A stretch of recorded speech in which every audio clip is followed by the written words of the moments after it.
Hello viewers, welcome to my channel.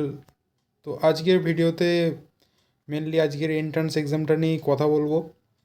তো আমি এখনও কোশ্চেন দেখিনি আর আমি এখনও কোশ্চেন পাইও নি। তো এই ভিডিওর কমেন্ট সেকশানে তোমরা কোশ্চেন কী কী আছে বা কী কী এসেছিলো সেগুলো একটু জানাও, আর কী রকম এক্সাম হলো আর কতটা কমন পেয়েছিলে সেটাও জানাও। আশা করছি তোমাদের এক্সাম ভালো হয়েছে। এবার আমরা কথা বলবো যে রেজাল্ট কবে দেবে।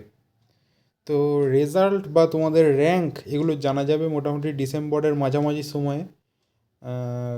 ক্রিসমাসের আগেই তোমরা রেজাল্ট পেয়ে যাবে এবং তারপরেই কাউন্সেলিংও হয়ে যাবে।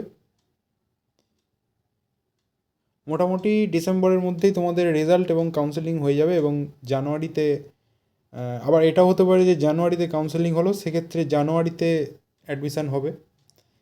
আর মোটামুটি তোমাদের ক্লাস স্টার্ট হতে ফেব্রুয়ারি মাস হয়ে যাবে। তো এই ছিল আজকের ভিডিও। আর তোমরা অবশ্যই কমেন্ট সেকশানে জানাও যে তোমাদের এক্সাম কেমন হলো। এই ভিডিওটা পুরোপুরি কমেন্ট ভিত্তিক এবং কোশ্চেন কী কী এসেছিলো অবশ্যই জানাও। অ্যাটলিস্ট ডেসক্রিপটিভ কোশ্চেনগুলো কী কী এসেছিলো একবার জানাও, তাহলে খুব ভালো হয়। তো থ্যাংক ইউ।